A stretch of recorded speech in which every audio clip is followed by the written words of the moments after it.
Good evening, good morning, good afternoon, ladies and gentlemen, and welcome back to JP Broadcasting, and welcome in to the Triple Bypass series for the NicholsOilPros.com series playoffs round 2 here this evening for the Pepsi 120. This round has been sponsored by Domenic Zenobi. He's really splashing the cash across the playoffs here, sponsoring last week's race and this week's race as well out at Homestead. But I'm your commentator, Hamish, Munro, joined once again by Jim Cunningham. Jim, before we get into the pleasantries, let's find out what happened in round 1 of the playoffs last week. Yes, let's do that.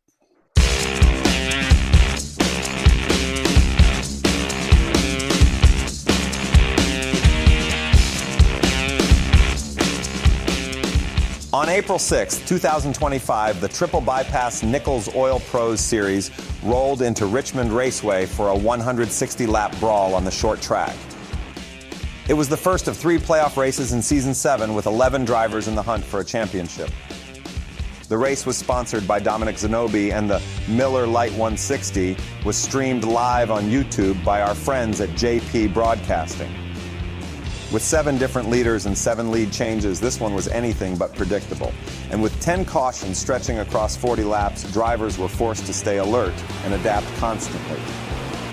Stephen McClendon, driving car 151, delivered a lights-out performance from the 3rd starting spot. He took control early, led a staggering 137 laps, and almost never let go of the top spot. McClendon also set the fastest lap of the night with a sharp 22.03-second run on lap 15. His consistency on restarts and raw speed made him untouchable at the front, adding to his playoff hopes. Davey Hendricks, behind the wheel of car 67, turned heads with an absolutely brilliant drive from 22nd on the grid. He methodically worked through traffic, made the most of every restart, and crossed the line a mere 0.14 seconds behind McClendon to take 2nd. An incredible drive. Another playoff driver was Ben Harcum in car 78. After starting 2nd, Harcum kept himself in the hunt all race long, showing solid pace and composure through the cautions. He came home 3rd, just 0.24 seconds back of the lead in a finish that couldn't have been much tighter.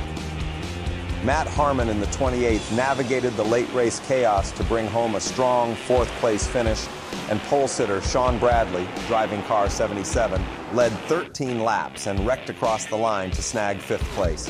Both helped their playoff chances. We hope you enjoyed this Triple Bypass Nichols Oil Pro Series recap. We'll see you next time.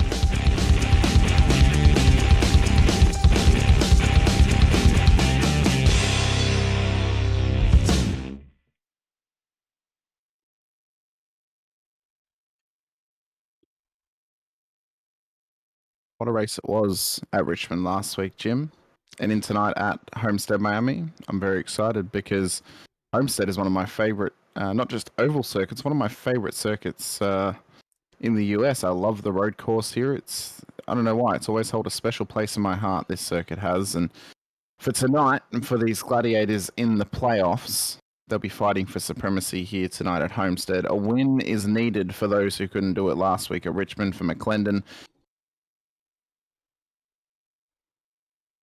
54 points, 11 points back. Sean Bradley, Ben Harkham, Brad Kress, Jared Jackson inside of the top 5. If those other 4 drivers inside of the 5 want to challenge McClendon leading into next week's finale in Atlanta, they need the race win tonight. Possibly even a stage win as well, Jim. They need maximum points if they hope to bring it to him. The same thing goes for Matt Harmon, Jason Benson, Jeff Slaughter, John Crutchley. Crutchley, Emmett, Merritt, and even somewhat Slaughter, they're a little bit further back, and I don't know if they're going to need a lot of luck, I think, tonight, Jim, to really put the pressure on McClendon. For the likes of Harkham, Kress, and Jackson, they've got to try and solidify their first win of the season here this evening at Homestead, just to stay in the fight for this playoffs and stay in the fight for the championship as well. Yeah, I agree. You know, that was a heck of a show that McClendon put on last week, and you know, so it's going to take a lot to overcome that. But hey, looks like we have a grid for this race. Let's take a look at that. We do indeed. John Creedler has put it on pole alongside Tyler Merritt on the front row. Matt Piracini, who was away last week, and the heartbreak of him missing out on a playoffs position. Well, he gets to race tonight and he starts at a P3. Jared Jackson, the highest seeded driver outside of the top 5 here on the grid, top 5 in the championship. He'll start ahead of Matthew Robinson and championship leader Steve McClendon, with Sean Bradley and Matt Harmon hot on his tail on the start line. Jeff Slaughter and Al Corey will make up our top 10 with Kyle Dewey and John Crutchley. The Nodge starting out of P12. That's a great qualifying from him. Could pay him dividends here tonight in his hopes of maybe Bradburying his way to a championship here this evening.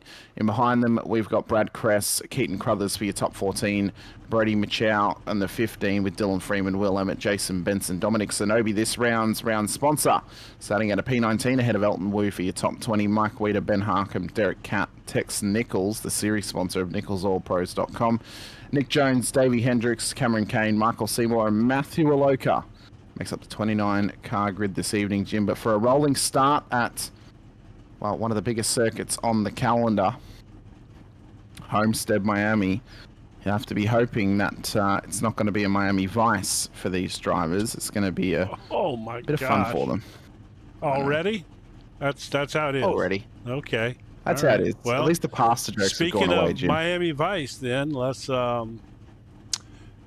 see, where is he at? I think he's starting 6th, right? Wasn't it? He is indeed. We'll see it on his rolling start lap, for sure. They've given us a lot of time for the grid. I can appreciate this quite a fair bit. It's actually quite nice, right? It's nice having a bit of extra time just to roll through things, you know.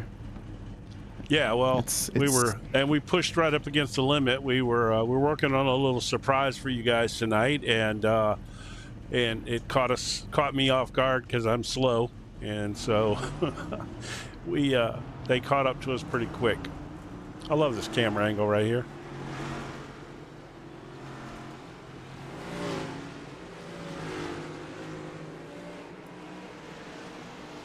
So as we roll around, what can McClendon do as the championship leader tonight? Well, Jim, pretty much he just needs to try and solidify himself a positive performance, stay inside of the top 5, and he'll go into Atlanta next week in a very positive position in terms of the championship. I mean, if we're being real here, he just needs to do what he's done all year pretty much. You know, exactly. I mean, he's going to battle for a stage win because that's would be important points for him at this point. And he's going to try to be up front at the end of the race like he's done all year long. He's had a tremendous amount of success this year. I mean, I wouldn't say anyone dominated this series, but he certainly was well in control. Ace car pulls in. Green flag running at Homestead, Miami. Merritt, the gamepad extraordinaire, leads the field through turn 1. And the pressure that's already being applied to some of these drivers tonight for 120 laps of this circuit, it is not going to be an easy ride at all, Jim, in terms of where they could possibly end up at the end of this one. Quickly want to mention as well, stage break coming at lap 45 this evening. It'll be the same situation next week for Atlanta, 120 laps, stage break at 45. Yes. So as we rocket round, 3 wide, they got them riding high, wide, and handsome up there. I love this track. I am incredibly excited, Jim. I absolutely love Homestead, Miami, and I think we're going to be on for an all-timer this evening. Tyler Rullis is in the chat, but there's not racing here this evening as well. Yeah, apparently he's feeling under the weather, but apparently it's gotten to his head because he says 3 cautions tonight. Yeah, so he must have a fever or something, right? Yeah, I think he will, because we're always guaranteed one with the stage break, as Tex Nichols has been off the road, but he's back on, so it was only a minor, possibly little crossing of the track limits.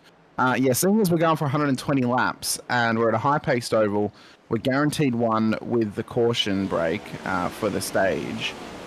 I'm going to say we're going to get 5 or 6, Jim, I think. I don't think we're going to get as many as some of the other circuits like Worldwide Tech Center and even Richmond last week, because I think some circuits has been more or less just a problem with the circuit that's then actually catching drivers out. It was never drivers getting into a poor position. As we can see, the beautiful Miami Vice-esque livery of Steve McClendon. It is this so guy gorgeous, man. He has been giving us some pieces of art every single week. I tell you what, Jim, as well, post-race, I'm going to have to show you something I've been working on personally on the livery side of things. But I mean, this one here, gorgeous, absolutely gorgeous.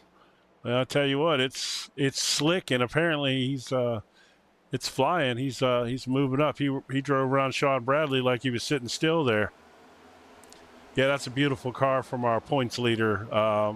He really did. We got some nice liveries in this race tonight. We'll focus on more of them as we go through. We've got some absolute beauties. I mean, Matt Robinson just ahead of him. Ironically, we've got both of the Miami Vice or Grand Theft Auto Vice City-esque liveries alongside each other, because Robinson actually has got the main character of Vice City on the side of his car. Yes. Yeah, I believe who did that livery for him?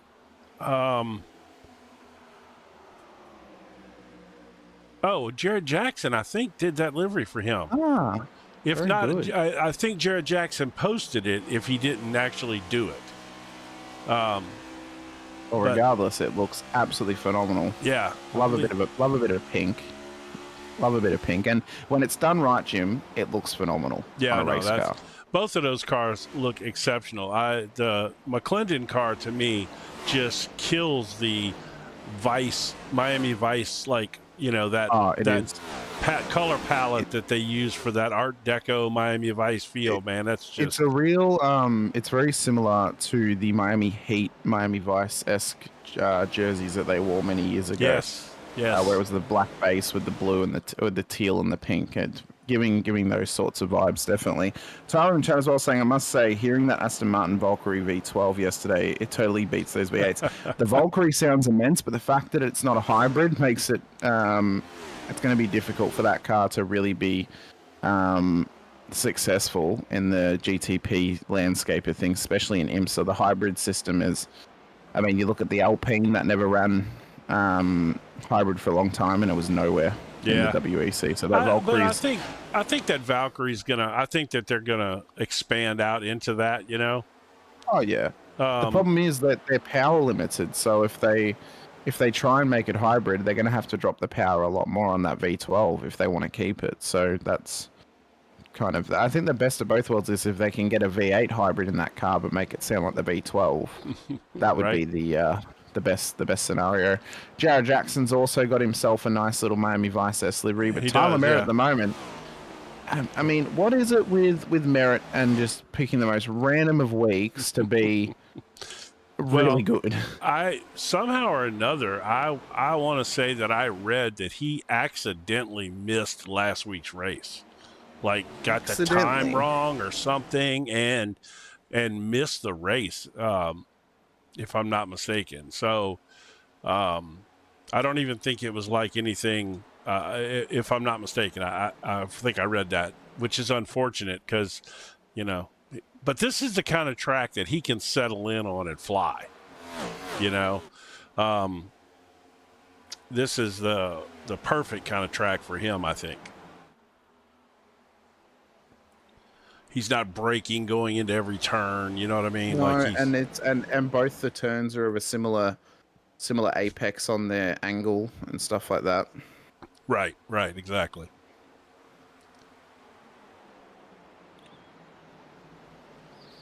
So at this stage, though, we've gone 11 laps. I think this is actually the longest at the start of a race, Jim, that we've gone green in quite a long time. I'm just mentioning it. I'm just pointing it out. It's fantastic. Let's see what kind of speeds they're running here, man. I'd say down the straight, they're probably getting up towards maybe 180 before the probably corner. Close to 180. Yep, right at it. There Look at that. Bang on the button, pretty much. Yep.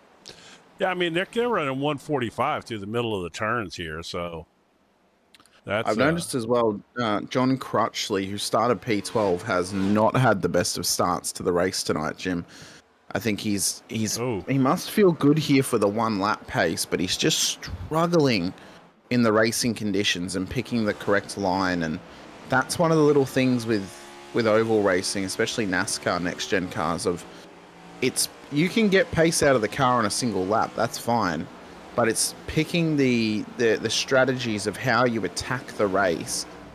They're the most important things, realistically. It doesn't matter how good you can qualify. If you can't race this car at your maximum and pick the correct lines and the correct lanes that you sit in, unfortunately, the success just goes out the window, because that is the issue with it in terms of oval racing, comparatively to circuit racing, where if you've got good lap pace, it means you're actually going to do quite well in the racing conditions too. Yeah, I mean, I agree with that. And, somebody's skimming off the wall there. That might have been Matt. I still can't say it. It's literally been all year. I apologize. Matthew Aloka. Aloka, yes, thank you. Yeah, think of Aloha, but with a C. Yes, I struggle no matter what I think about. It was not him though; it was somebody else, I believe. Jim, I'm disappointed. The joke you could have pulled there was, since I said it was Aloha with a C, you could have said Kaloha. No, I'm not. I'm not down for that cheap humor like that. So cheap. Yeah, I'm at least $1.50, Jim. Yeah, that's right. That's a bargain. You're a bargain. You're the kind of guy we find at the dollar store, 2 for $1. Yeah, exactly.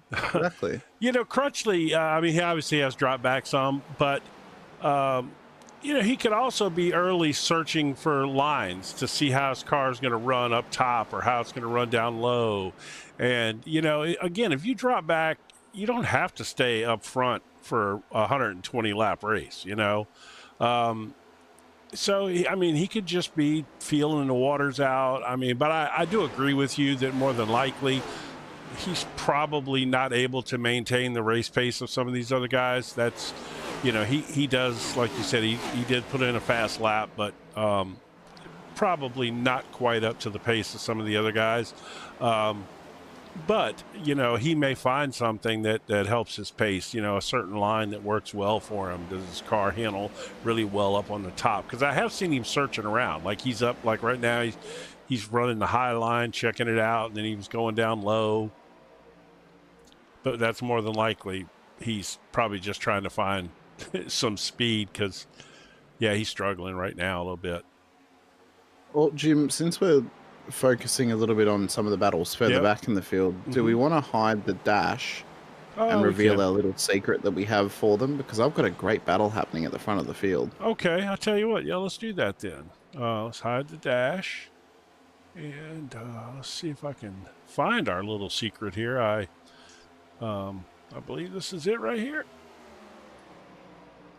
There it is. There you go, folks.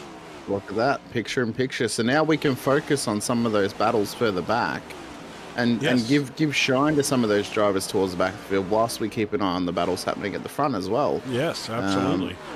You know, which means that we get now at least twice as many angles as Merritt has entered pit lane. Why is he entered? Oh my God! Oh Lord! All right, let's have a quick look here on the. You want to do it, or you want me to pull it up? Yeah, I've got it. Okay. It's fine. What has Tyler Merritt done on the pit entry?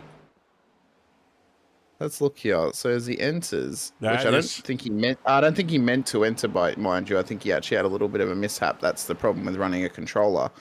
So he runs into pit lane, and then he catches that open space in the wall. What a horrible break!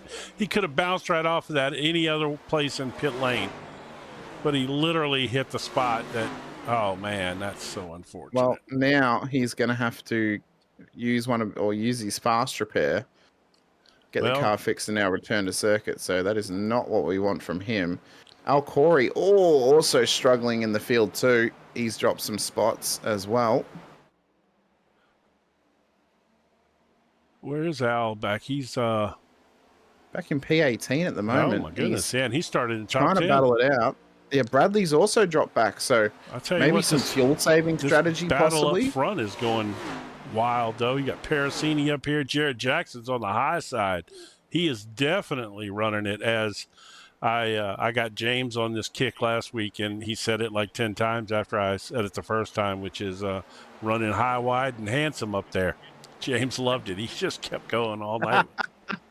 He did. He said it like 10 times. I mean, that may be a line he uses, you know, but I threw it out there. I'm just imagining him going high, wide, and handsome. He did, man. Oh, he was. Go back and watch that. I don't know what race that was now, but anyway, yeah, it was. I don't know, BSC, I think, or something. I don't, one of them. But anyway, yeah, it was hilarious. He kept throwing the high, wide, and handsome out there. Jared Jackson looking strong up top. And Matthew Robinson, incredibly man, strong. Look at this. They got similar paint schemes, and they're running side by side up front. Look at this. This is good stuff here. It's fantastic battling at the moment. As we run down past the start line, we can see the battle packs at the back of the field as well, Jim. Corey just trying to run a nice, consistent race at the moment. He's got Hendricks on his inside. Oh, look at that. Tyler Merritt's now starting to make his way back through the field, but he's a lap down, unfortunately, on these cars. So he's got some work to do. Eventually, if we need to, if we have a caution, he'll get that lap back and he'll be back in business. He'll get the lucky dog. Yeah. Yeah, I guess he must have got down there and hooked that apron or something and just got him. I don't know. But look at Matthew Robinson. Oh, Elton Wu.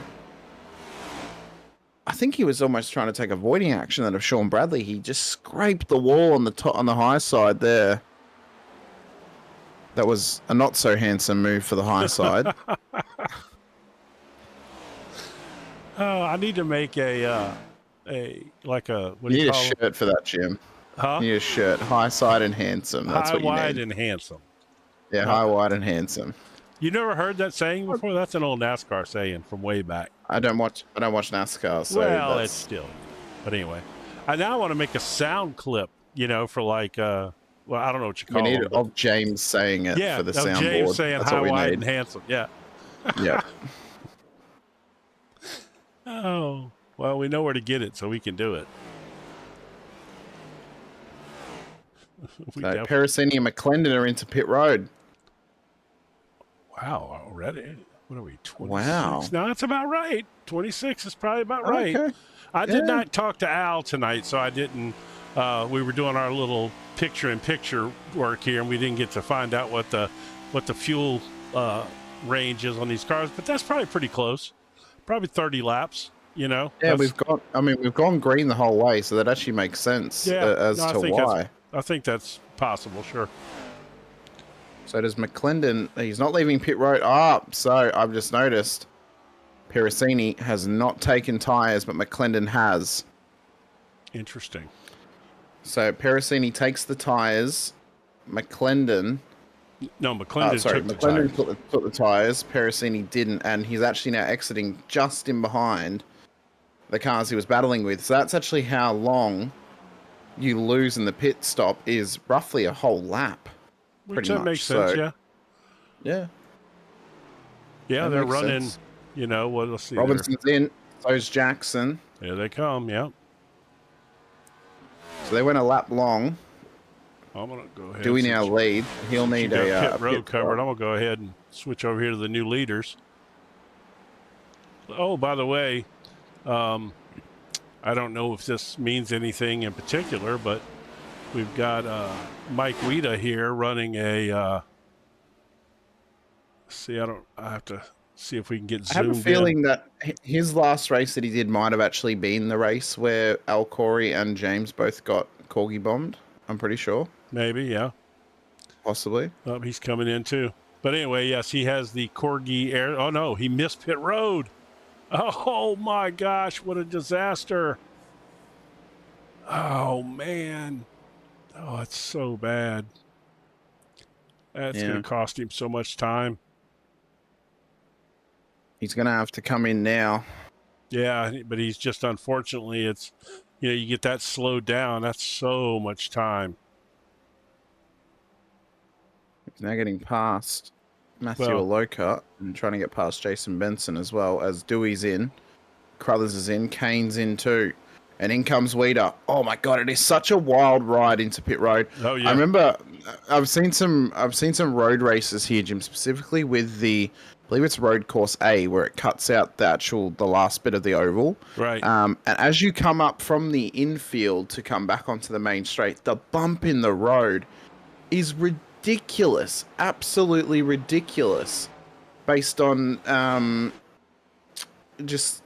Like as the car comes up, it is literally like almost a straight run up. You can see it there, sort of on the left-hand side. It is such a high degrade, but then the problem is when you're actually coming into pit road, it's just as bad coming down the hill, and that's where we saw Merritt earlier get unglued and get unstuck, and that's unfortunate put him into the wall. And the thing is, you're trying to slow the car down from 150 miles an hour.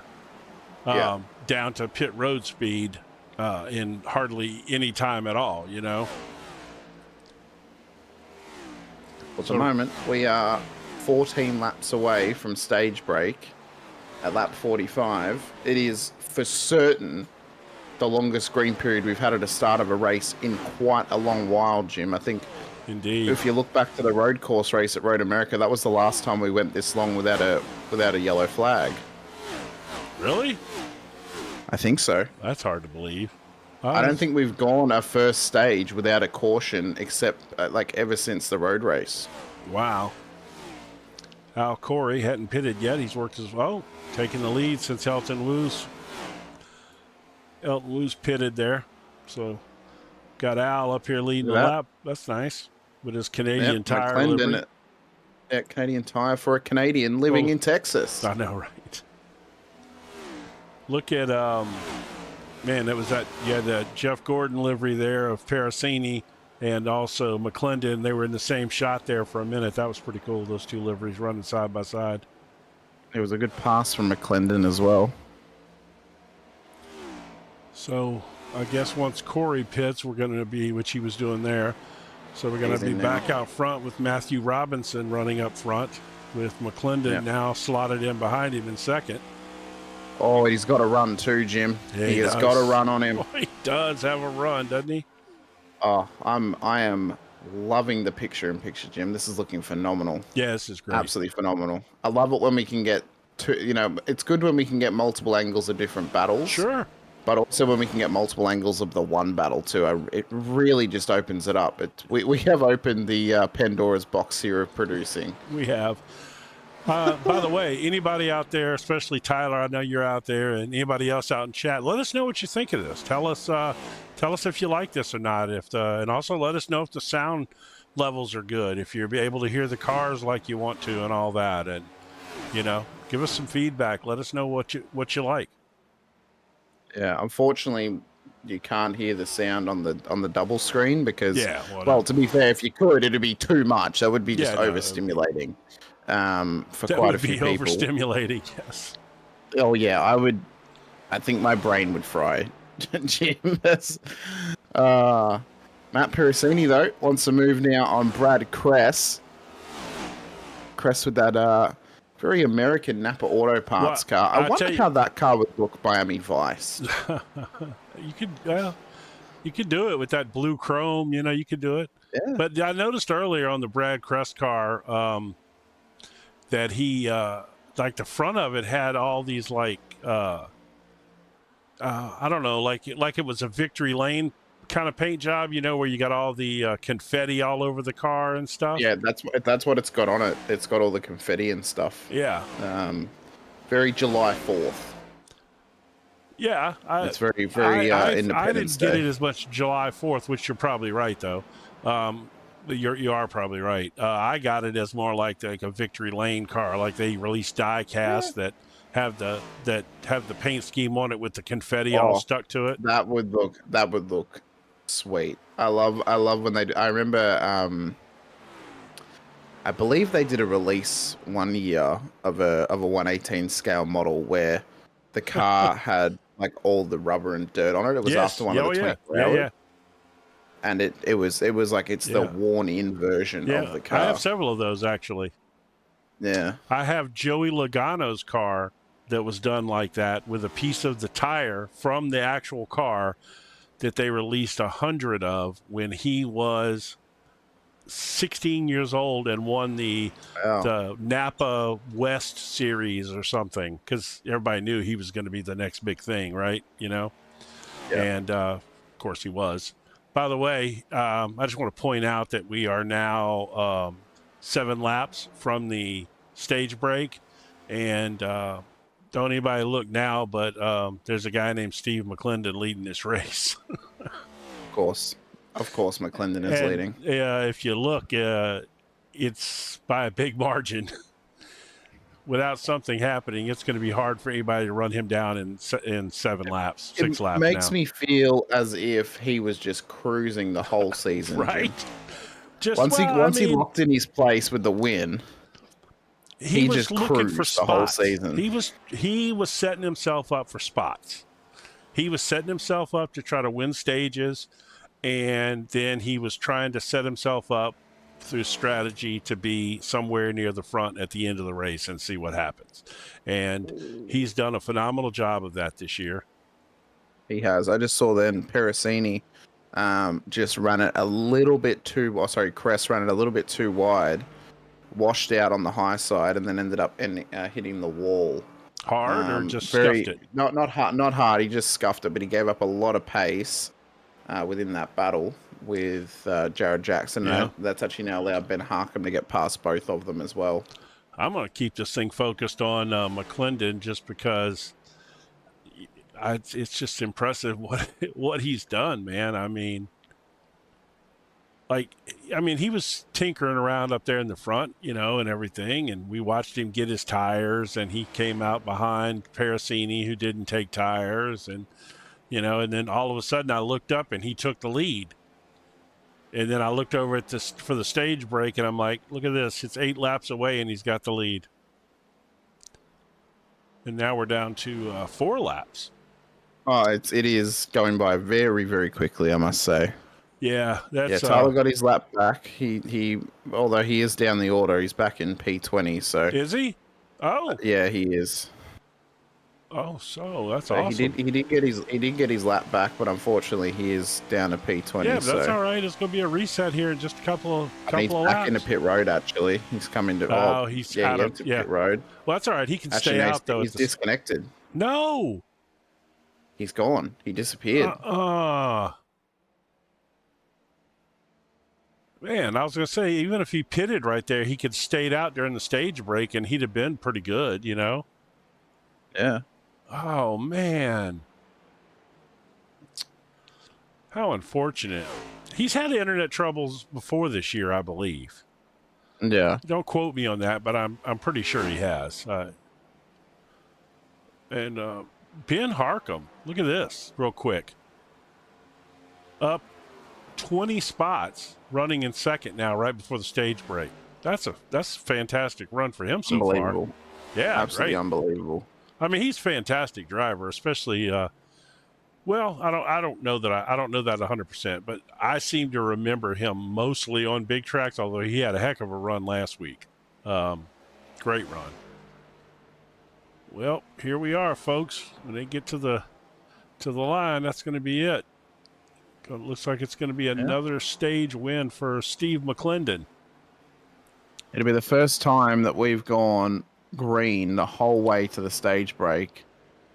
I believe. Do we even have a stage break during Road America? I don't even remember. Yeah, if we did. I think we did. I think we did. There it is. Wow.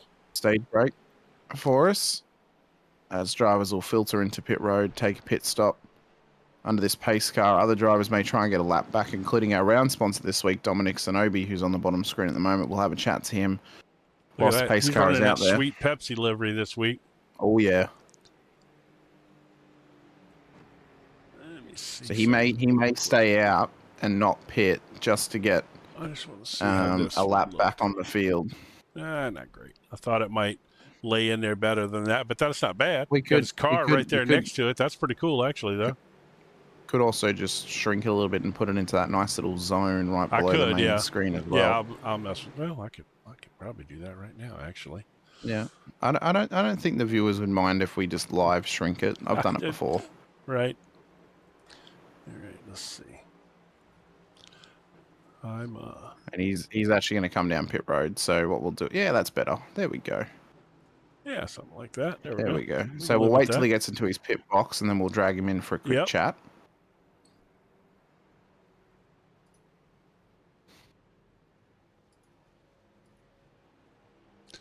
What we told last week that he was a Red Wings fan, was that it? No, he was a Panthers fan.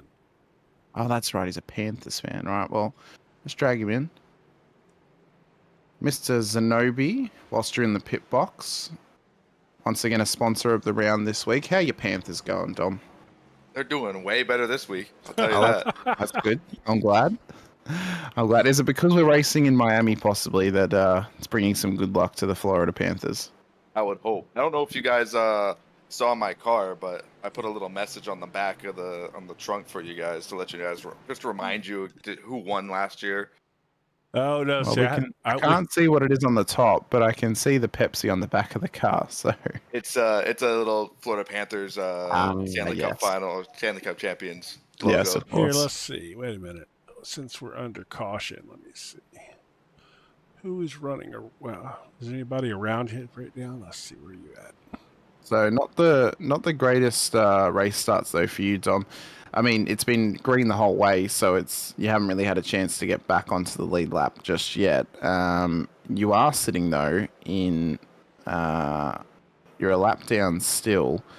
Nichols is going to get the lucky dog, so you're hoping we can maybe get a caution off this restart and you can get your lap back. Yeah, I'm still 3 down, so I'm hoping to catch a couple back. It was a rough start, but it's all right. We'll keep trucking along and hope that someone else wrecks and not me. Well, guys, I think we're about to go back to green, so. Yeah, I think we are. So, Dom, best of luck throughout the rest of this race. Thank you so much for sponsoring the round and allowing us to broadcast it once again. Hopefully, you can get some laps back, and really put some pressure on the field in this race. Yeah, I appreciate it, guys, and go Panthers. Thanks, Dom. Screw the Panthers, Jim. Oilers all the way. Look, man, I love anybody who's a true fan of their team. Winning, losing, if they support, you know what I mean? Like, I love that. I don't like fair weather fans. If you're going to be a fan, Jim, be a fan. I went 22 years without my football team winning a grand final. As McClendon gets us back underway, green flag running once again. I reckon we take the double screen off for a little bit, Jim, just to let us ease back into things here at the start of this race, just so then we can. We don't want to, because too much of a good thing can sometimes be a bad thing. That's true. We'll get back to it later in the race. We've had some nice screen running thus far, and the battle at the front, well, they've all been condensed, so that's now going to allow us to really focus on some of these battles.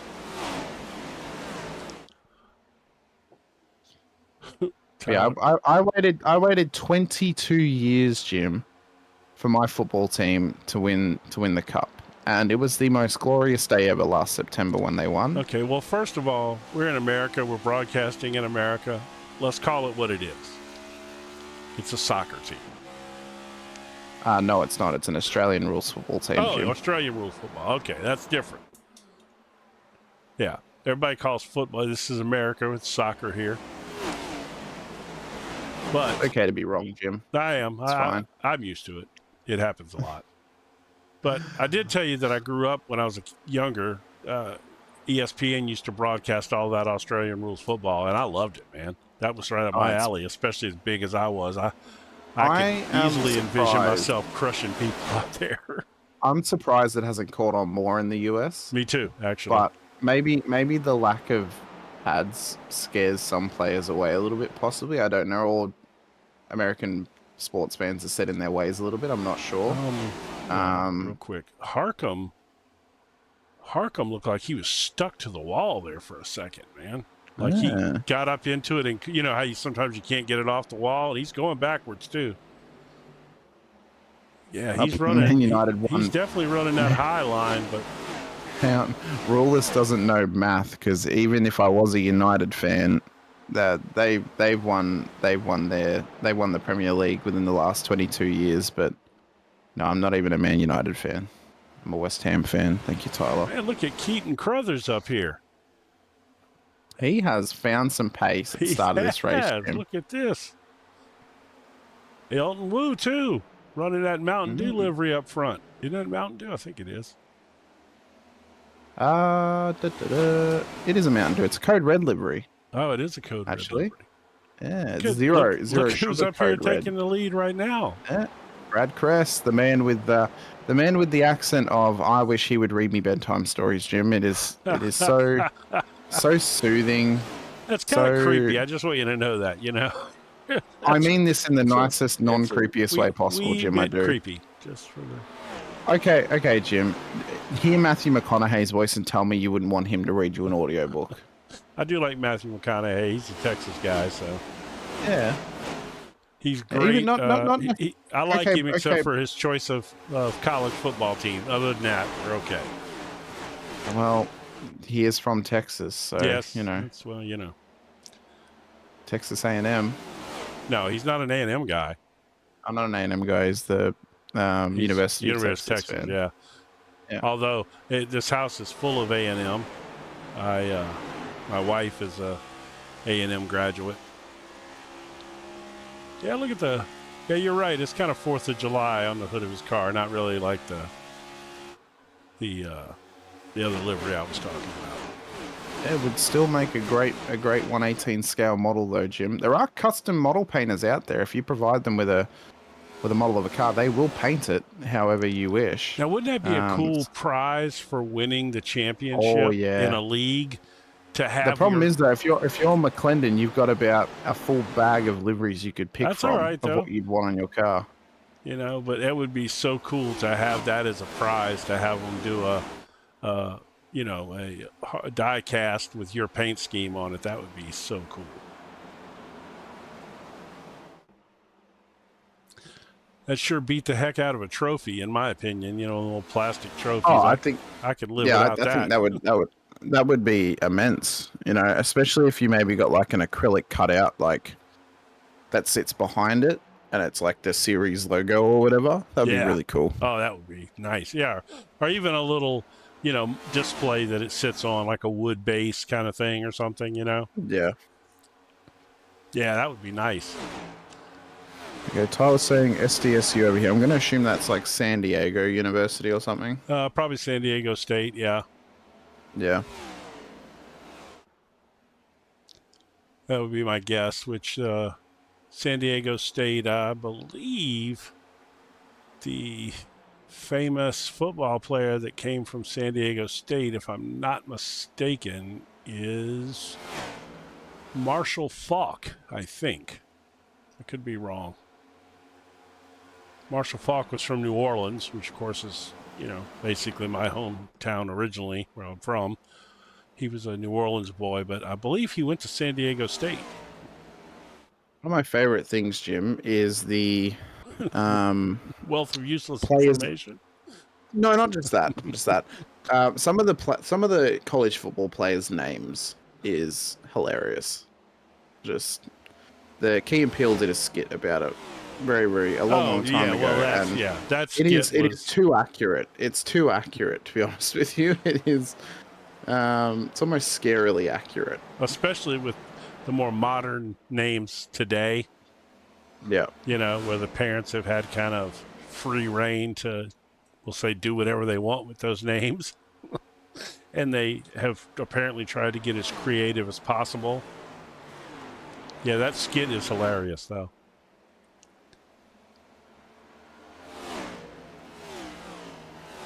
And then what's the is it the Fiesta Bowl? Is the college football basically Super Bowl?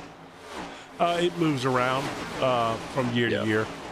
There's a series of there's 5 bowls that the championship game rotates amongst. Yeah. The Sugar Bowl is one. The Fiesta Bowl. The Rose Bowl, I believe, is one. Yes. Heck, I'm drawing a blank here. I should know this. Oh, somebody is way off the track there. Was that? Wasn't Al? I don't know if it was Al Corey. He's back on now. So the fast-paced action of the Pepsi 120 here at as Will Emmett's into pit road. The Pepsi 120 here at Homestead Miami, we've gone, apart from the stage break, we've gone green the whole way, which this is now, I think, I can confidently say, Jim, since I started broadcasting Triple Bypass with you, this may be the longest green period we've ever had. Yeah, that's possible. If we don't include the stage break. Yeah, no, that's possible. I mean, from the sake of talking about green flag racing, I would say you don't count the stage break, because obviously that's they knew that was coming. So yeah, this is fantastic. And it's very interesting to see the ebbs and flows in this race right now. Okay, our leader at the stage break, McClendon, is now running in 17th place, riding around back there. We got Cress and Matthew Robinson up front. But Robinson's he may also be saving tires or fuel, or the fact knowing that he already got the stage points. Yeah, so he's just he now doesn't. Exactly, just staying clean, staying out of trouble. Oh, but a little bit of a knock on though he's just had with Aloka's not going to help him, but he's kept going. So some close action back here as well. Dewey and Mike Weed up. Yeah, up in that Corgi Airstrike car. Yeah, Corgi Airstrike and the Sapporo. Yeah, he's run that Sapporo livery all year. He likes that. Yeah. That's good. It's a nice looking livery. It's different too. Speaking of beer sponsor, Jim, I'm surprised there's no Madeo livery out there. That's true. I mean, it is affectionately known as the best Mexican beer that's available in the US. So, of course, everyone just likes Corona because you can have any beer you want as long as it's Corona. But honestly, Madeo is better. Yeah, they of course it's a little different here in Texas. They don't necessarily just gravitate to Corona because we've got a large Hispanic population from Mexico. So yeah, it's in a lot of the other part of the country. You're probably right, but not as much here. Oh no, I just mean like the stereotypical. You think of Mexican beer, you think of Corona. Well, yeah, I mean, but Corona's owned by Budweiser, I think so. Yeah, is it even really a Mexican beer? Right, exactly. By the way, I want to go get a look at Jeff Slaughter's car back here, man. We have not had a chance to focus on him so far tonight. Well, in the US, on his bonnet, it would be legal. Yes. Well, and in Canada. Well, in Canada, it would be legal. Yeah, well, I don't know how many states it is now, but it's legal, I would say, if I had to guess, probably in around 12 states or so for just recreational use. And then it's probably another 10 to 12, maybe more, that it's medically also legal in. It's medicinally legal in Australia, but it's not street legal in Right. Australia. Yeah, I think. It's not very legal in the South, because the South tends in the United States because they're way more conservative. that's, Bible, yeah, you a know. lot more conservative, and like they're not very, against the hippie movement in quotes. I don't know if we're that far back. Well, that's where it all would have, stemmed from it would have originally. Right. No, I get it. That was just funny, Yeah. The hippie movement. That's good stuff. I like it. Man, there was positive. Got him a nice He's little run flying. going. Yeah, I mean, Absolutely flying. I've really been on Brad Kress's bandwagon for a while. Even last year, I talked about him a lot last year. He just impressed me the way he raced. He wasn't flashy, but he was just always there. And he's really done that this year, man. He has really put together a year. When we were going over the points to make it to the playoffs, 9 out of 9 races he finished in the top 10. 7 out of them he finished in the top 5, I think it was. Yeah, ridiculous. Insane. Ridiculous. Pure consistency. And you could call it quiet achiever, but achieving nonetheless. Oh, yeah. Well, he's just not ever really involved in too much drama. He's not caught up in too many messes. He just stays clean. Yeah, he stays out of trouble. Does his business. Check in. Oh, we've got 50 laps to go, Jim. This is the fastest I think a Nichols Oil Pro race has gone. My wife is going to be thrilled. We're gonna have us a date night tonight after the race, and yeah, she would be thrilled to know this thing was going this far caution free. Because I told her, I said, it probably won't be too late tonight. Miami Homestead probably won't generate too many cautions. I have to say, before the race started, you and I were talking about Tyler Rulis's prediction, and yeah, it's looking the opposite end of the spectrum now. He actually looks like he'd be wrong because he's picked too many. Right. And you said that was crazy, and I let in the beginning of the broadcast with he must have a fever, because he was sick, because I had to jerk his chain a little bit and have some fun with him. But the reality was I thought it was going to be pretty low cautions too. I never actually said a number though, but yeah, I just kind of felt like these guys. I mean, these guys are experienced racers, and we've seen some bad short track races that things got out of hand, but which I kept always saying that was uncharacteristic for these guys. This group of guys there's some fine race car drivers in here, and they've been racing together a long time. Yeah. I think next week at Atlanta, which I'm unfortunately not here for, but I think next week, I feel like Atlanta's known for some big wrecks. So, but I don't know how many cautions we're going to get. It's a lot slicker than Miami. Are they pitting again already? Yeah. Some people are. Corey Robinson, Jackson, Weeder, Macho, and Harkham are all in. McClendon has been in on lap 65. Oh. Yeah. He snuck in. We didn't even see him. Yeah, he just snuck right on through. And then watch at the end, he'll just pop back up. Hey, remember me, guys? So since we're in Miami, Jim, Miami is actually one place in the world that I think is in probably my top 10 of places I wish to travel to at some point. Man, let me tell you. It seems like and especially it's a place that I'd like to travel to before I have kids, because I feel it's better experience without kids. I mean, yeah, sure. There's that element of it for sure. There's a great nightlife in Miami, which ironically was kind of recreated from the Miami Vice era, because when Miami Vice started filming in Miami, it was pretty run down. And, it Yeah. started to bounce back, and especially the South Beach area and all.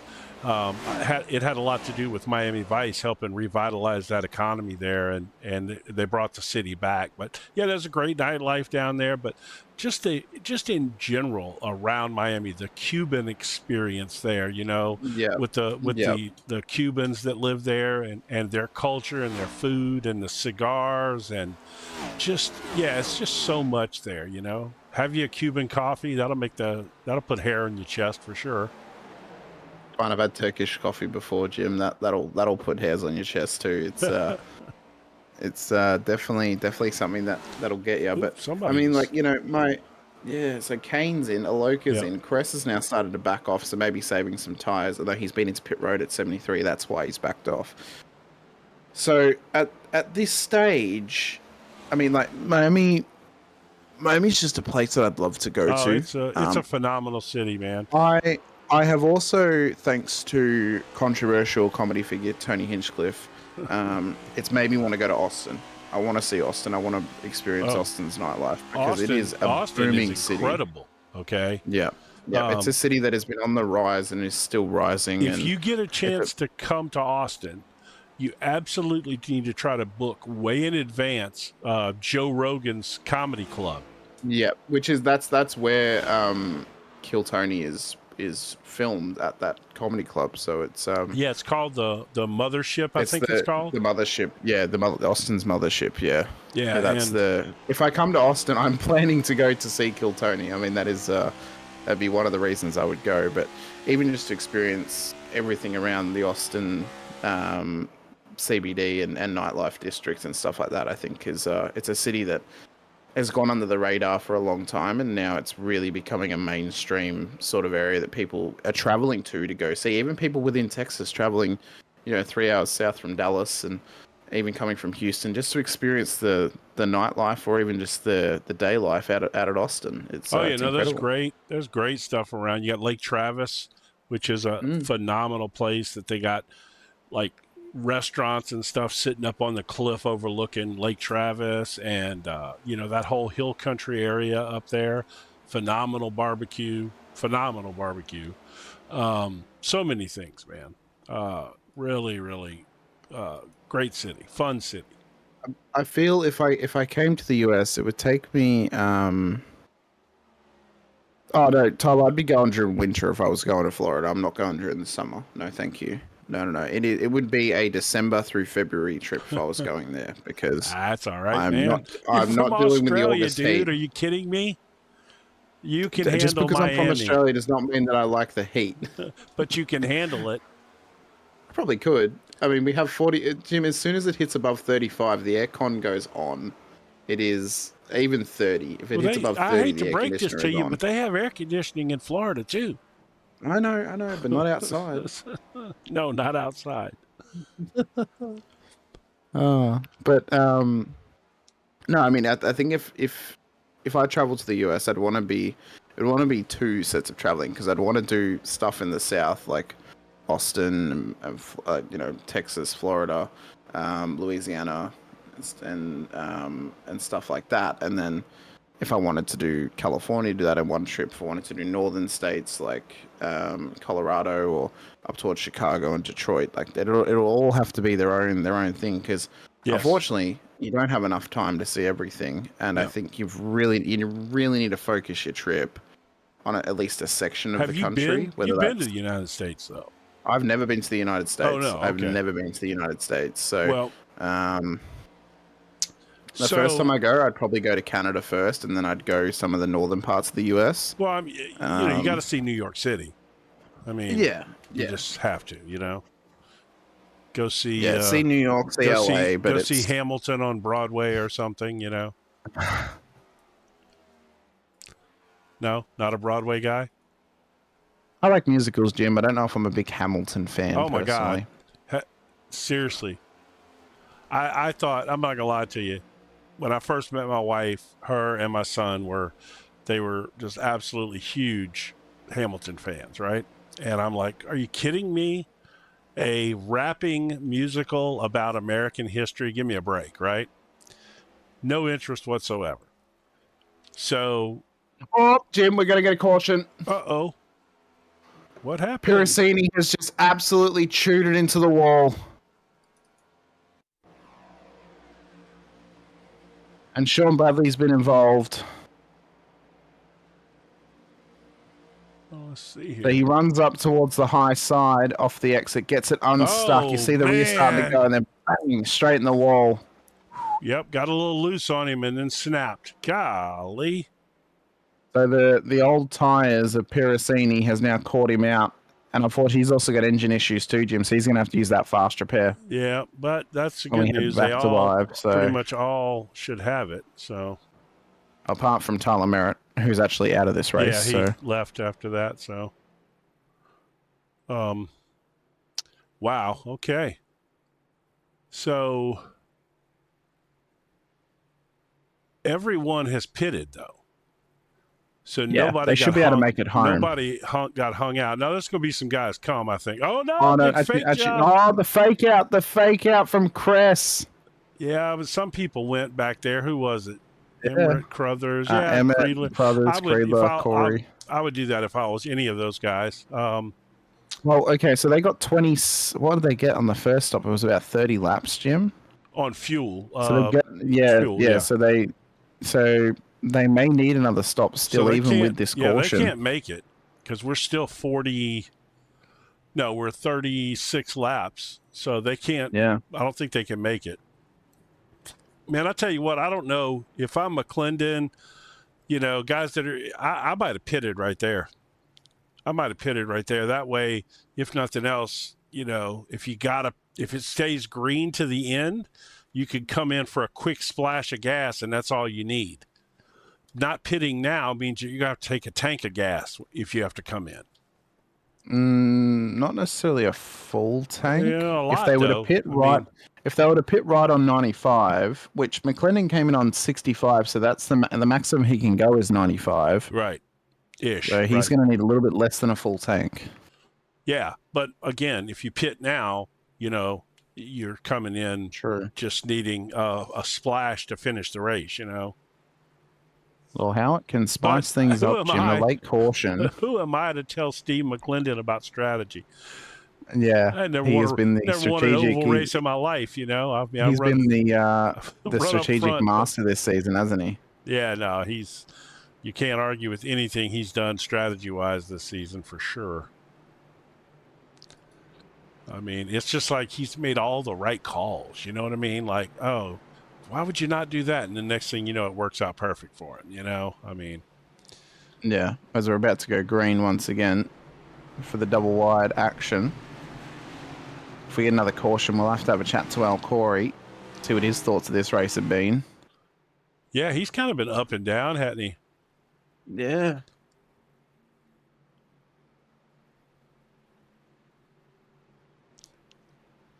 I really got to believe this camera is something, but okay.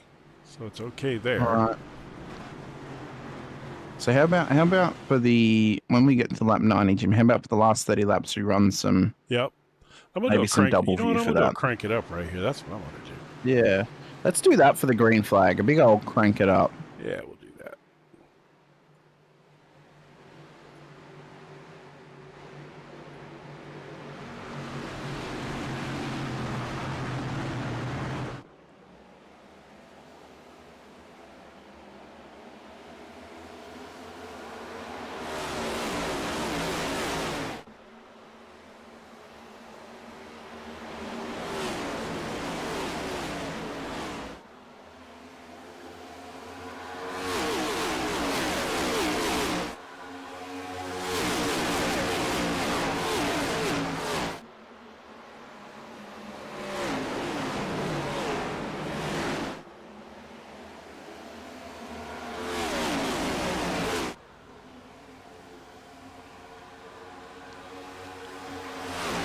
That's a crank it up lap around Miami Homestead or Homestead, Miami.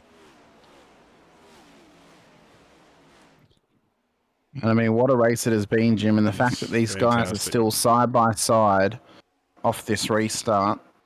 Absolutely incredible stuff. Yeah. Man, Matthew Robinson is sure impressing me, man. He has been strong all night. Oh my goodness, Wheatus turned into the wall back there. Oh, and there's another caution.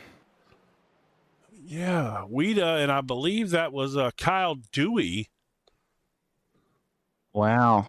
It's weird that it showed that.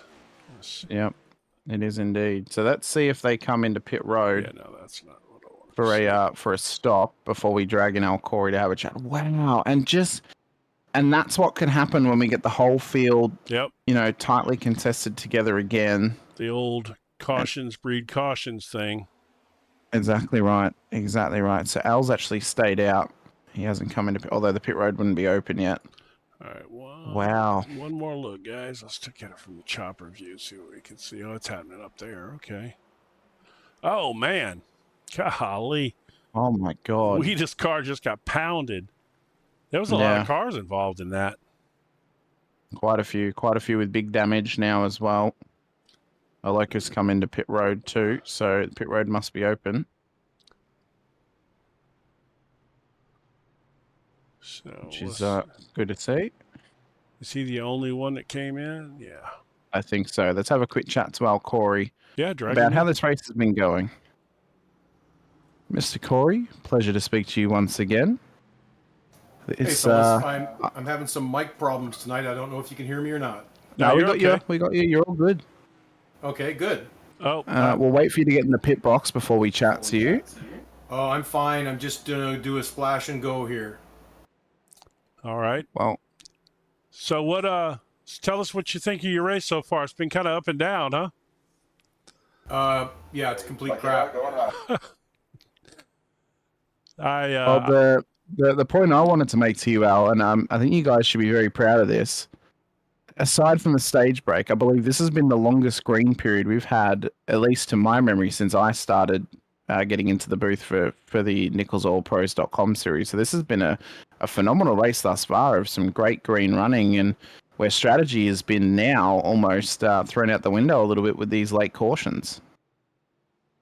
Yeah, Homestead's one of those tracks that, guys can get spread out. You can, there's some side-by-side stuff, but it's not too hard to get away from each other, I find. So I'm not super surprised.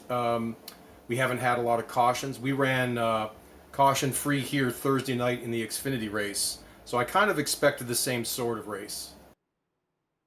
I'm going to put you on the spot, Al. As the admin of the series, who's your prediction to win the championship?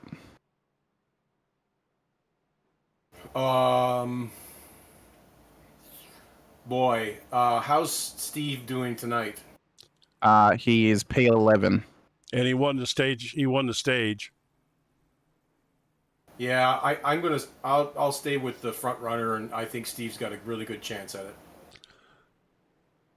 I agree good. with Well, you. glad we could put you on the spot for that one. At the moment, he's looking unbeatable, so it's a pretty fair analysis. But we'll let you get prepped for the green flag. Al, thanks so much for coming and have a quick chat to us. Best of luck in the final 30 laps of this race.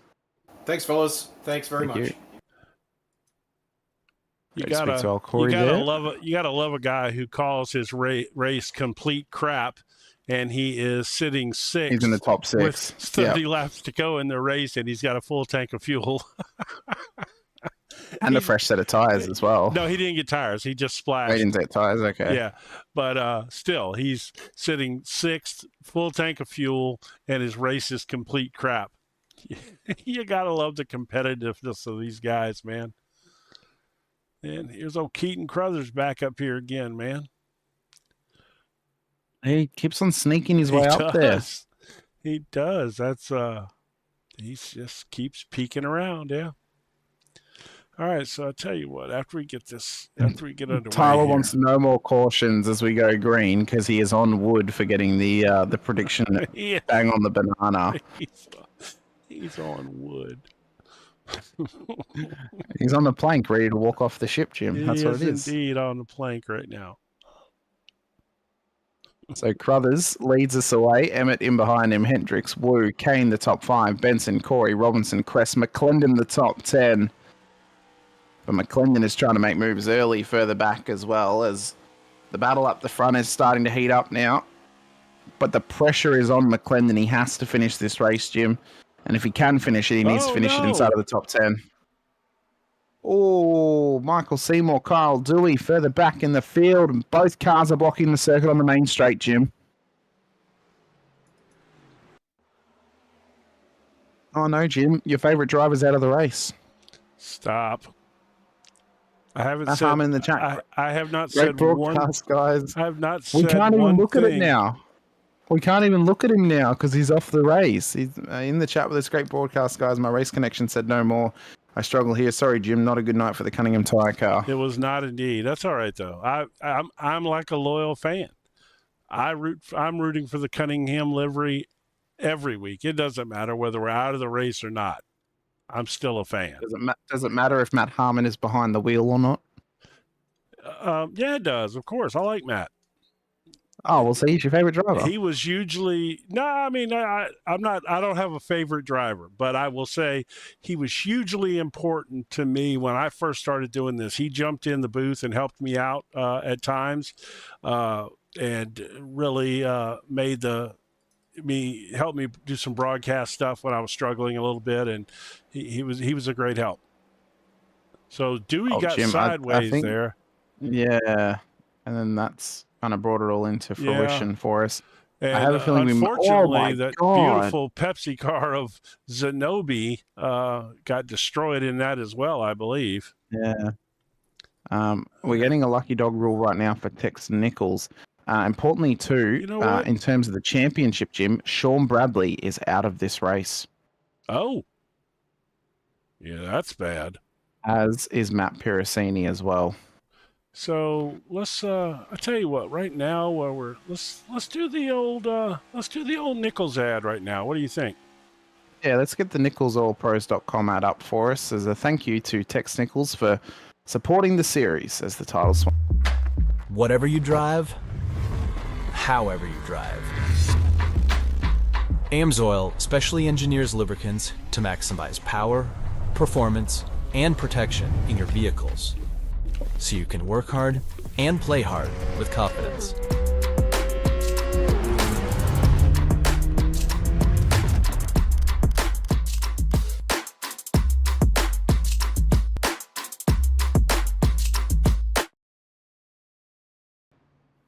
All right. Yeah. Again, thanks to Tex Nichols for the NicholsOilPro.com triple bypass next gen series, and I have word on the down low. I don't know if it's a secret or not, but it's not going to be here in a second.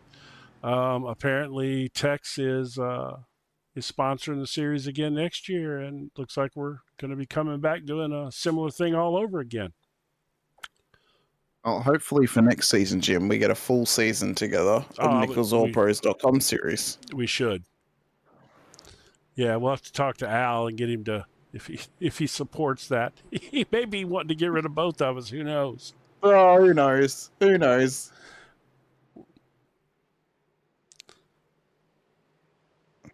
Get a fan vote on that. Yeah, get a fan vote. So the cool paint schemes. Do we keep? Oh, here we go. We're going green all the here. cool paint schemes. We're going to go green. Look at Will Emmert's paint scheme up front there. Right there. I know. That It's thing is in that same chrome vibe, too. Yeah. So everyone is living La Vida Loca here in Miami. That was a good one. I like it. Thank you. Yep. As the green flag once again, 25 to go. I think Ricky Martin when I think of you, so that's perfect. All right. Oh, that's Whatever the you wrong drive, one, folks. Sorry about that. However you drive. Well, we're muted with that one up, so. Sorry about that. That was the wrong one. I got too many little buttons to hit. I can't handle that many. But we're gonna go back, bring you back some picture-in-picture for the remainder of the race, so we can focus on all these different battles and action going on around the track. Oh, we got a car around. McClendon! Oh no! Oh my gosh! Oh my word! Championship implications pure maximum. Oh my gosh! I'm sure he's probably still got his for fast Steve repair. But, McClendon. oh, he is. Look at this. No, it's like, wow, man, that was weird. I know. That looked like something was broke on the car. And the issue now is for him is he's now going to go a lap down. Even with the fast repair, he'll go a lap down. No, he shouldn't. Oh, Nah, be close. he shouldn't go a lap down. Okay, no, he might be okay. He's going to stay out and then Staying pit. out. Yeah. Yep. So Plus, the let's head car's back still to live drivable, on, so he's not like he's got a tow. Now, if he had to tow, that'd be different. But yeah, I think he's gonna be okay here, as far as that goes. But he's gonna be well back in the pack with 20 laps to go. Where is he? Yeah, well, he's all the way back in P20. I've got him on board with him at the moment just to see if he does peel into pit road. I'm sure he will. But this is huge. This is huge now for the championship. He took the stage win. He is going to come into pit road, get that car fixed. Tex Nichols is going to come in as well. Cuts him off very swiftly. He did kind of cut him off. So for McClendon now... I mean, if McClendon says he's going to hit me, hit me now. Back? Well, this is now the problem. If he has used his fast repair, whether it was a mistake used or he had some damage before, it's race over. Happens. Yep. Let's see. He's not taking tires. Nope, he's good. No, he's not. Okay. So he had good. the fast repair. That's fine. Yep. So and now he's got no more lifeline, Jim. That's he's all 22 laps to go, and he's got no lifeline. 22 laps, a lifeline ain't going to help you that much anyway. I mean, it might save your finishing spot a little bit, but at this point, he could still be in contention because there's only 20 cars on the lead lap. So I think maybe 20. I would not say it's over for him by any means, but just take a look at y'all can't see this. Well, you know what? Yeah, you can. Let me see. Let me do some of that. Oh no, this is the NASCAR tower. You can't see that. I don't think I can.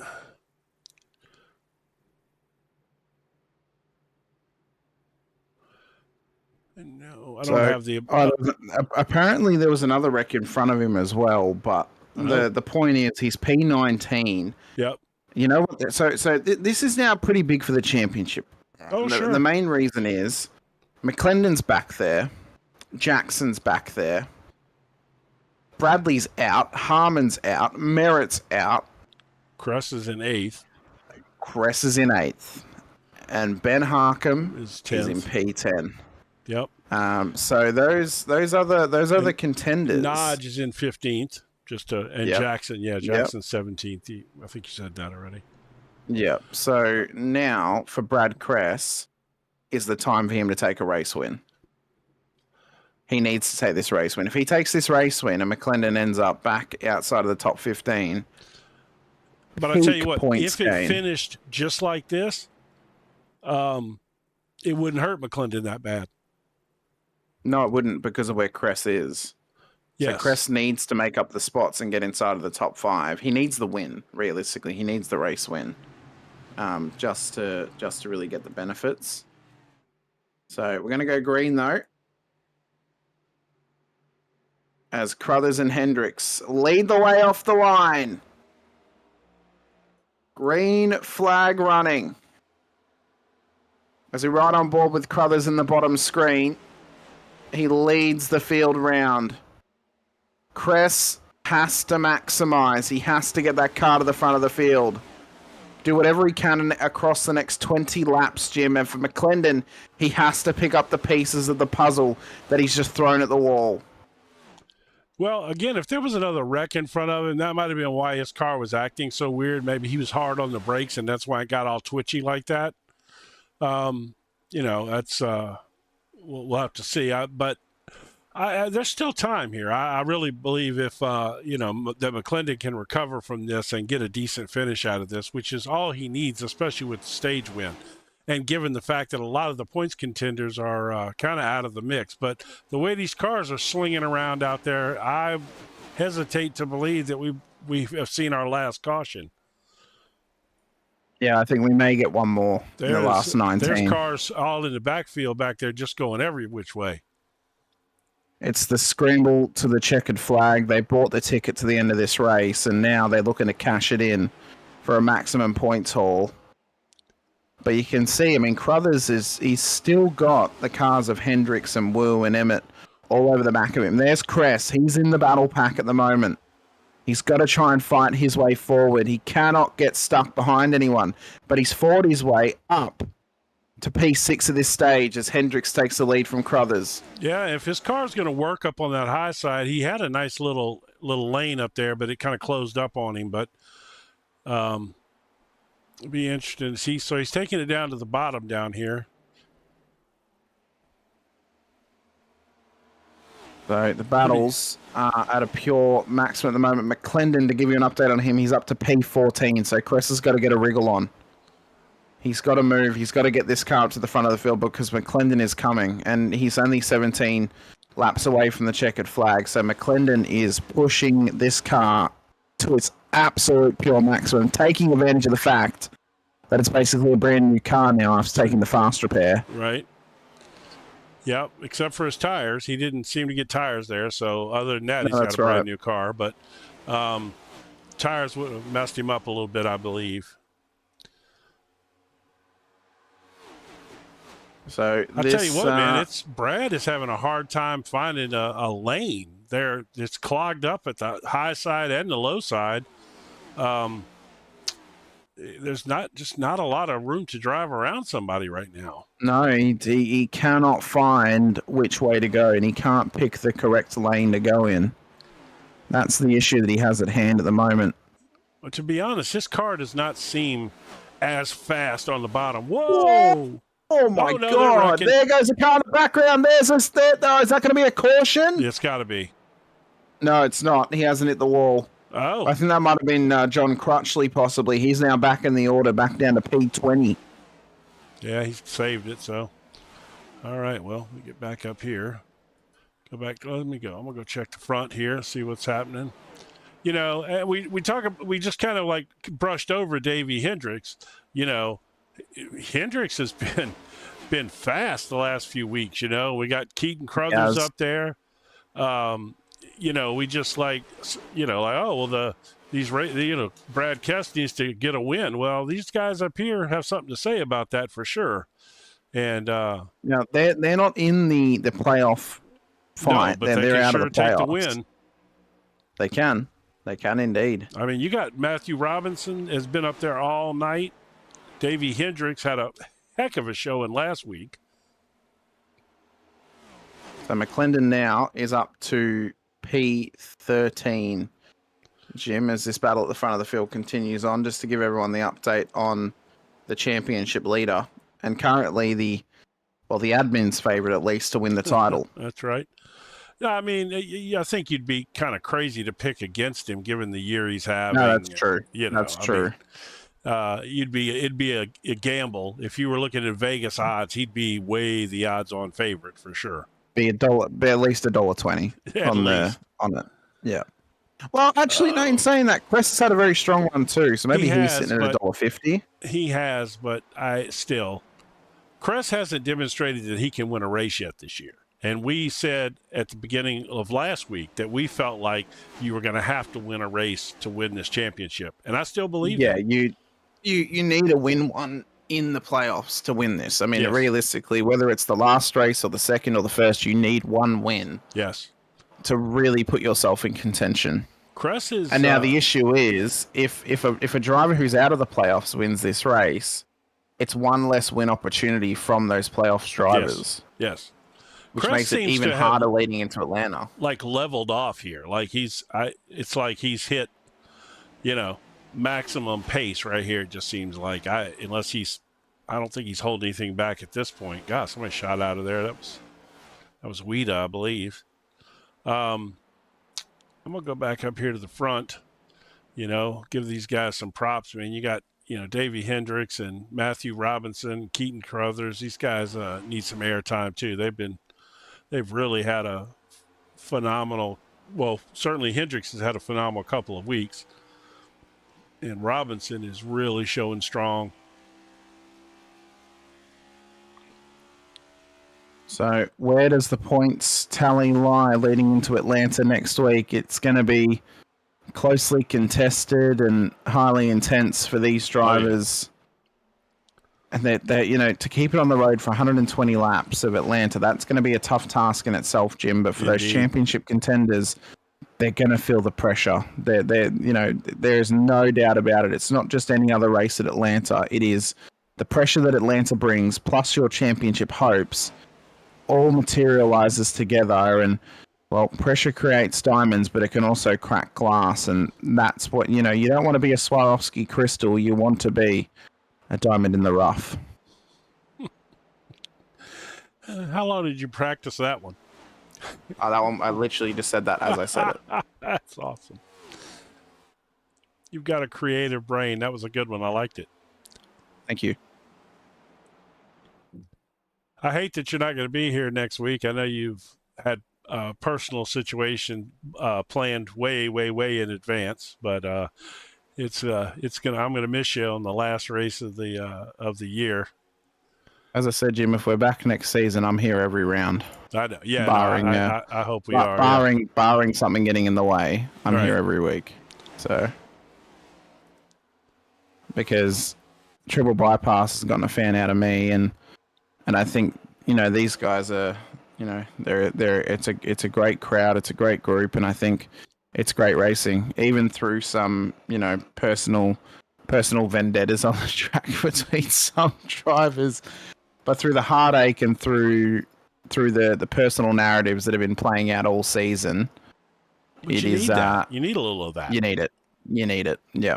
I've had the pleasure of being able to call the narrative of another supercar series of drivers who are over 40 years of age. You can't race if you're under 40, and the narratives that have played out in that series over the last 2 years have been incredible. And I think this, Triple Bypass brings a very similar vibe to it that series does, which is incredible. Right.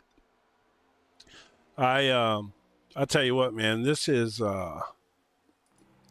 been some phenomenal racing. As I go right on board with Matthew Robinson as he drives it around Davey Hint. Well, you didn't get by him.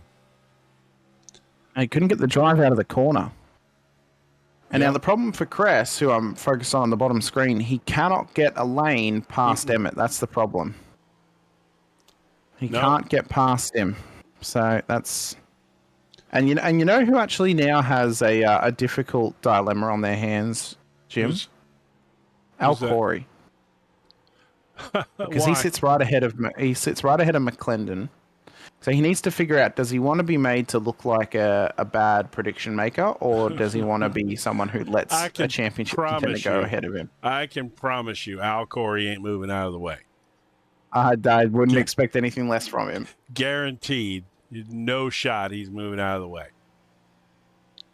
So Crest is still running this high line. He looks to get this job done on Emmett. He does. Emmett has to slot back in behind. Now, the next driver on his list to chase down is Keaton Crothers, and he is running this high line consistently, Jim. Yeah, his car looked much better on the high line than it did on the low line. I said earlier, once he moved down to that low line, his car just didn't seem to have pace down there. He definitely seems to have found a home up there, and he just needs to it looks like Crothers is running the low line, so that's going to give Brad a free shot at his line up there. Yeah, and he's got Kane following him behind him as well. So we've got 2 laps to go. I don't think it's enough for Crest to get up to the front, but can he get to the podium? I mean, he's trying to make some gains on Crothers. Certainly every place he can get will help right now. Same with McClendon. McClendon dropped back. Elton Wu got by him. So yeah, he's back in 11th. Down to P11. So 1 to go when we cross the line for Davey Hendricks, who wants a win next to his name.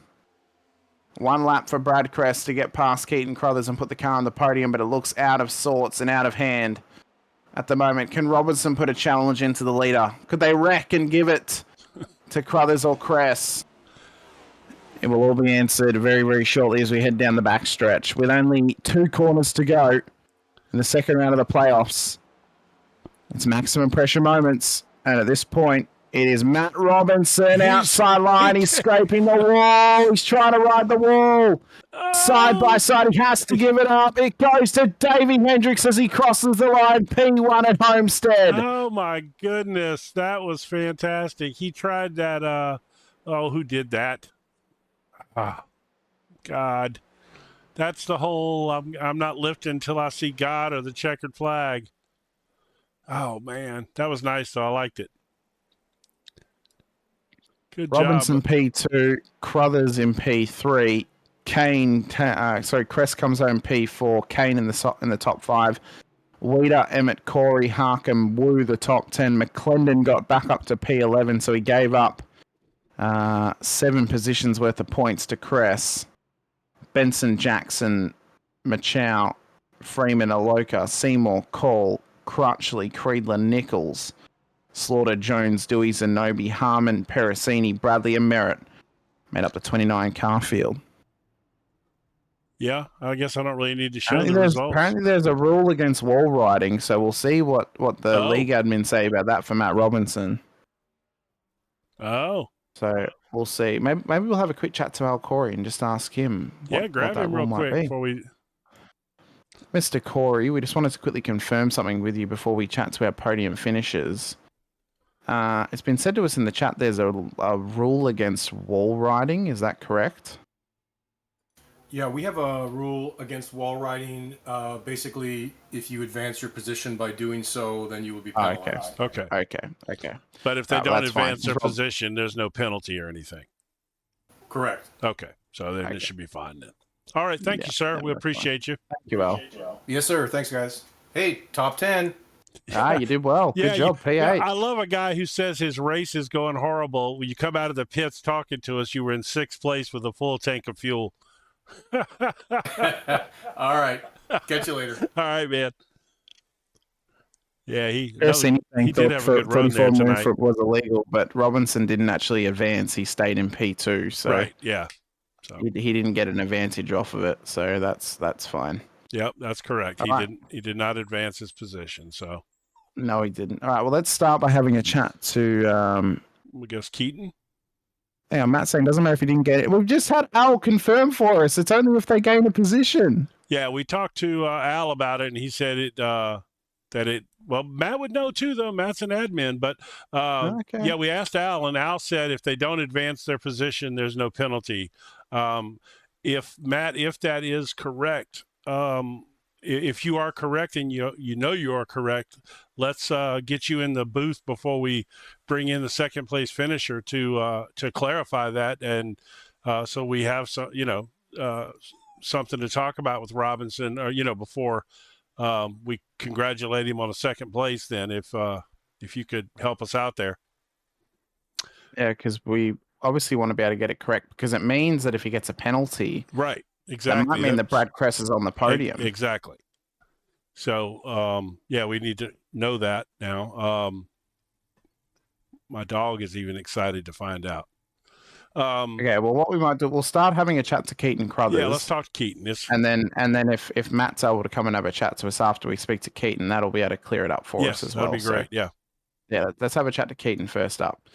Mr. Crothers, congratulations. P3 on the road. There is a little asterisk over the head of that, though, because we're trying to confirm with both admins, Matt Pericini and Al Corey. Both are saying 2 different things, so we're not 100% certain yet on Matt Robinson's move to actually ride the wall around the final corner. So if he does get a penalty, you would be P2, but nonetheless a podium. Congratulations. How are you feeling? Hey guys, how you doing? Pretty good. I didn't actually even notice that he ride the wall in the last corner there. Yeah, he tried to pull a high, wide, and handsome there. Oh damn! I guess I was focused on just trying to make it through the corner, I guess. Yeah, he did, but we'll find out about that. But congratulations to you, man. You had a nice run tonight. You were up there, all throughout the night. You had a good solid run. Yeah, thanks. Yeah, I was lucky to kind of hold on to the track position there at the end. So those other guys had fresher tires than me, so I was just trying to hang on. Yeah, you did a fine job there, and you had last few laps. Brad Kress was breathing down your neck. He was obviously trying to advance his position, but your car looked like it was performing pretty good on the low side, and he was trying to run that high line, and you did manage to hold him off. So that's good for you, and I'm sure Steve McClendon would thank you for that too. Yeah, if I can help him out, sure, why not? But yeah, one more lap, I think Brad had me. Yeah, he was flying on that high line for sure. So, but congratulations again, man. You got anybody you want to shout out to, or just thank you guys for doing this, and then thanks the guys for running this league. It's pretty awesome. So having a fun time. Yeah, it's a great league for sure. Tell all your friends, right? Absolutely. All right, man. Thank you. Congratulations again. Hopefully we'll see you again next week. For sure.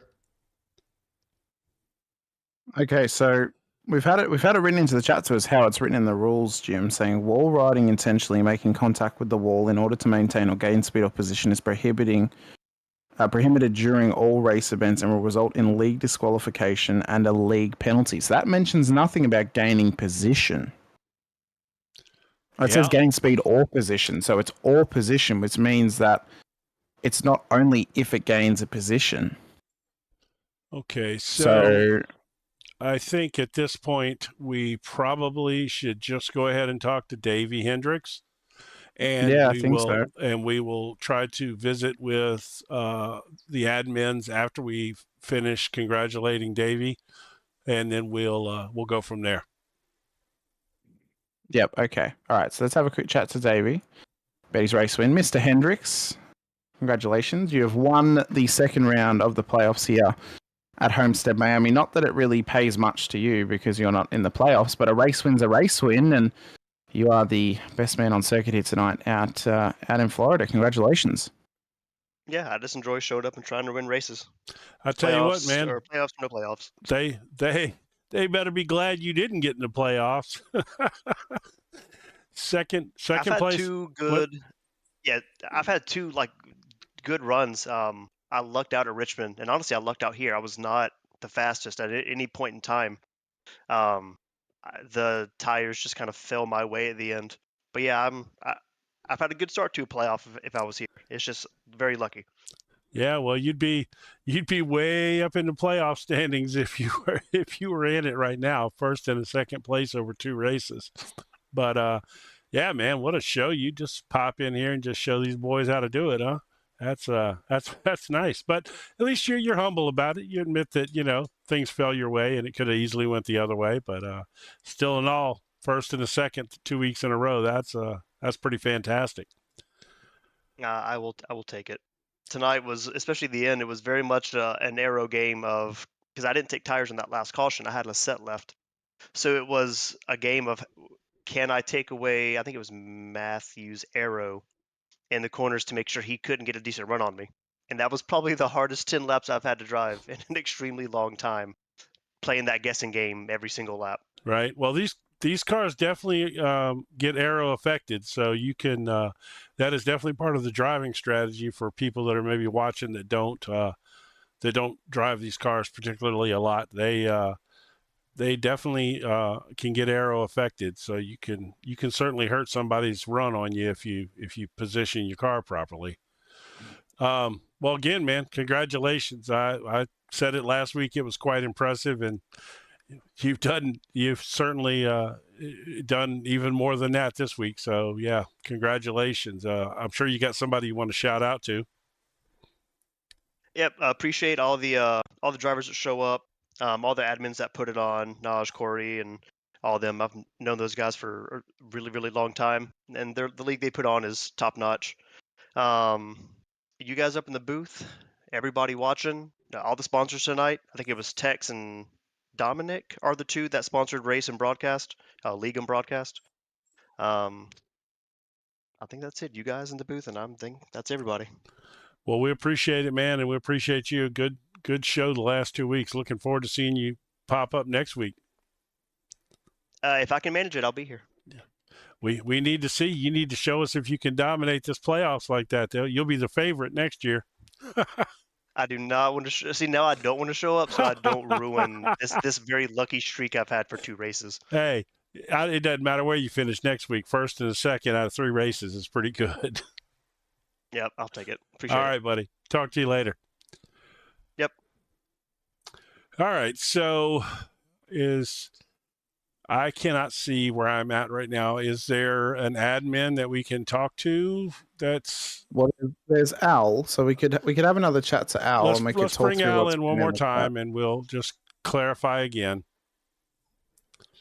We've dragged you in again, Al, for admin duties. Apparently, people have written into the chat the rules. So we need more clarification before we actually chat to Matt, because we don't want to drag him in and then say congratulations on P2 when he may get a disqualification.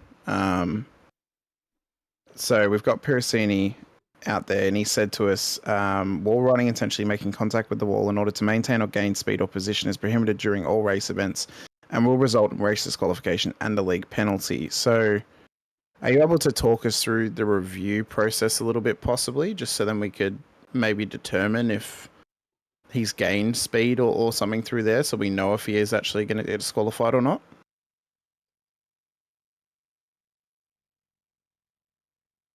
Oh.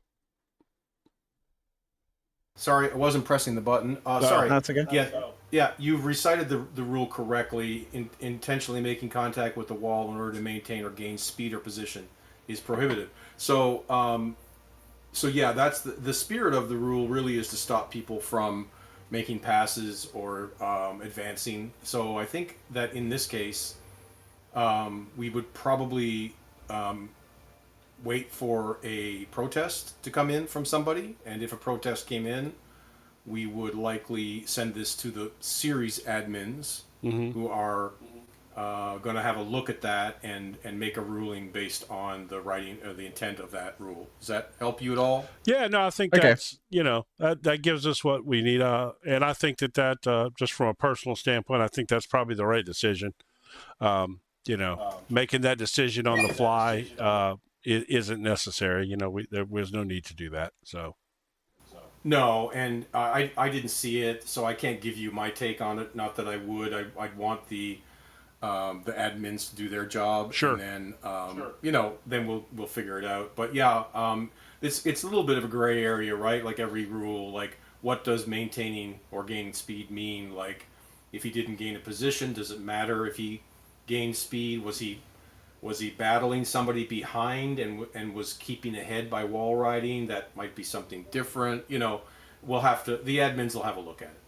Yep, that sounds good. Appreciate the clarification, Al. Thanks a lot.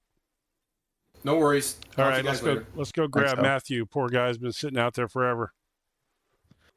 Mr. Robinson, Peter on the road this evening. We're sorry that we've made you wait so long. It's been a bunch of people making claims in the chat of admins, but then also clarifying with Al Corey as well. But P2 currently stands with your name on it.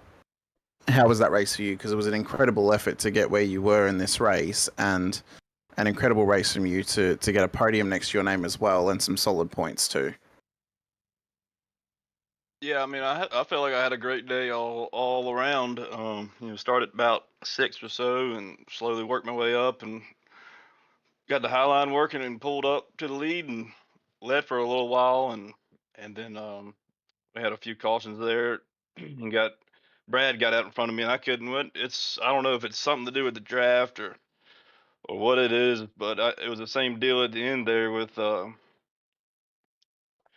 Davey there. I just couldn't get around him. It's just, I don't know if it's taking the air off your nose and making you push and won't let the car turn. But I mean, I felt like I had pretty good speed all day, and we stayed out of trouble in the pits, and I'm honestly pretty happy with it. So just to clarify, you are aware what we were talking about with the admins, right? Or no? Yes, sir. Okay. Yeah. So, and just I'm sure you didn't. I don't know if you're listening to the broadcast or not, but just to clarify, what we were told was that if somebody happens to protest, that they would send it to the league for review, and it would just be they would have to clarify whether or not they thought you gained speed, or certainly didn't gain position by that or anything. So, it would come down to that. But either way, I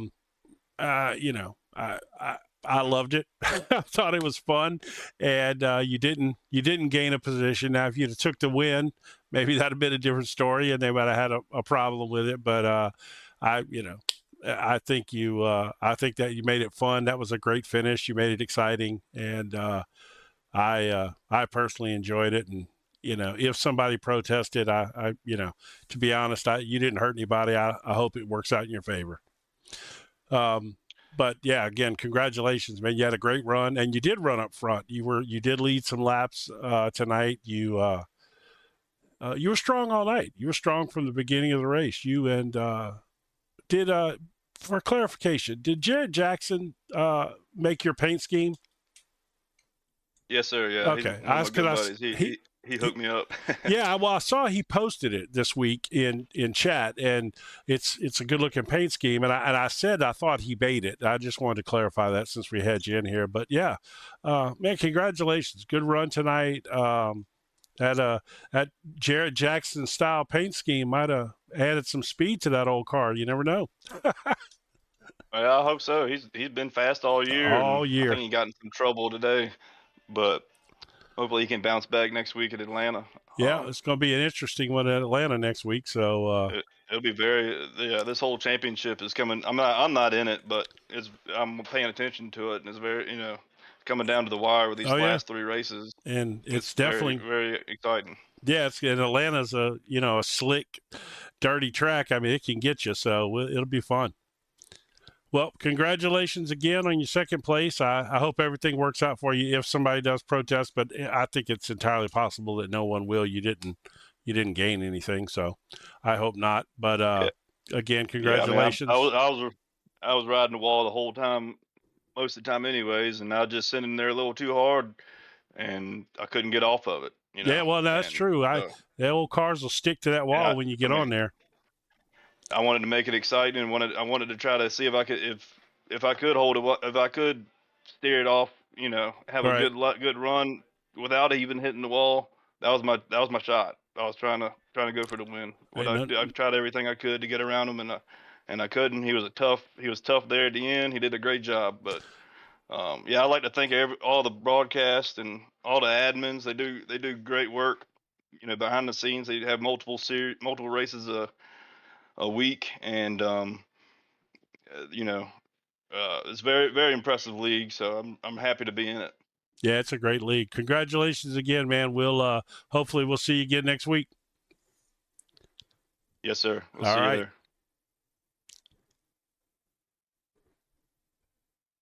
Well, Jim, through controversy, carnage, chaos, we had a little bit of everything in this race at Homestead Miami Speedway, and next week we crown a champion out at Atlanta Motor Speedway, and I look forward to seeing who's going to take that one out from the sidelines next week, not from the broadcast booth. But it's been a pleasure to call the action this season. When I have been in the booth, I just want to thank James and the league for giving me the opportunity to come in and call the races with you.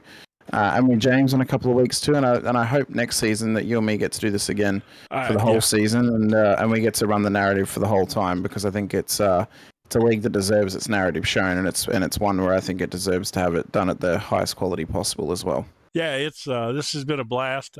This year working with you has been a lot of fun. We've had a good time doing these races, and we've certainly seen some good racing. This crew is amazing, and I'm excited to see what happens next week. But I am definitely looking forward to hopefully you and I getting to do this whole series next season for sure.